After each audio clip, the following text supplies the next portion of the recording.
नमस्कार, कविता स्वयंपाकघरमध्ये तुमचं स्वागत आहे। आज आपण बनवणार आहोत कोकणातील पारंपरिक असं अतिशय चविष्ट कैरीचं सार।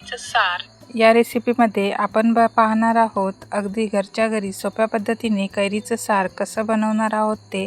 आणि हा व्हिडिओ तुम्ही शेवटपर्यंत नक्की पहा आणि कविता स्वयंपाकघरला नवीन असाल तर सबस्क्राईब करायला विसरू नका। कैरीचं सार बनवण्यासाठी मी एक कच्ची कैरी घेतलेली, त्याची वरची सालं काढून मी या पद्धतीने अशी कैरी कापून घेतलेली आहे।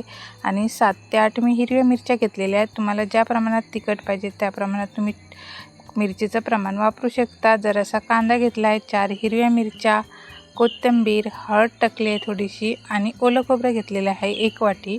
हे सगळं मिक्सरच्या भांड्यामध्ये टाकून बारीक असं वाटून घ्यायचं आहे थोडंसं पाणी टाकून। हे बघा या पद्धतीने असं वाटून घेतलेलं आहे।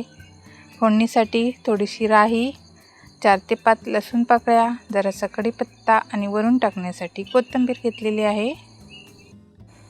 कैरीचं सार आता बनवायला घेऊया। त्यासाठी मी मीडियम फ्लेमवरती टोप गरम करत ठेवलेला आणि त्यामध्ये आता 2 ते 3 चमचे छोटे तेल टाकून घ्यायचं आहे। तेल व्यवस्थित असं गरम झालं की त्यामध्ये थोडीशी राई टाकायची आहे आणि राई व्यवस्थित अशी तडतडायला द्यायची आहे।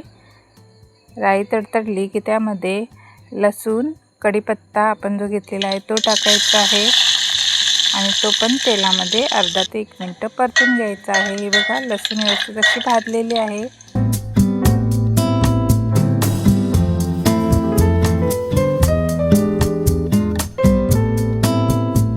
हे बघा आपण जे आता कैरीच्या सारासाठी वाटण करून घेतलेले आहे ते टाकायचं आहे फोडणीला आणि व्यवस्थित असं मिक्स करून घ्यायचं आहे। मिक्स करून झाल्यावरती आपण जे वाटण लावून घेतलेलं आहे त्या भांड्यामध्ये मी 1 ग्लास पाणी टाकलेलं आहे आणि ते त्यामध्ये टाकायचं आहे। कैरीचं सार ज्या प्रमाणात तुम्हाला पातळ पाहिजे त्या प्रमाणात तुम्ही पाण्याचा वापर करू शकता आणि त्यामध्ये चवीपुरतं मी मीठ टाकलेलं आहे। आणि हे सार मीडियम टू स्लो गॅसवरती चांगलं असं 5 ते 6 मिनिटं उकळून घ्यायचं आहे। हे बघा मस्त असं आपलं कैरीचं सार बनवून तयार आहे। त्यामध्ये मी अर्धा टोमॅटो टाकलेला, तुम्हाला जर आवडत असेल तर तुम्ही टाकू शकता। शरीराला थंडावा देणारं आंबट गोड चवीचं असं हे पौष्टिक सार एकदा खाल्लं की पुन्हा पुन्हा खावंसं वाटतं। हे बघा मस्त असं दही कढीसारखं दिसतं।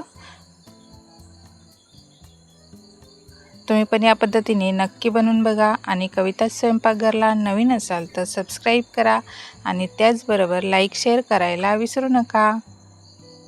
व्हिडिओ पाहिल्याबद्दल धन्यवाद। Bye bye.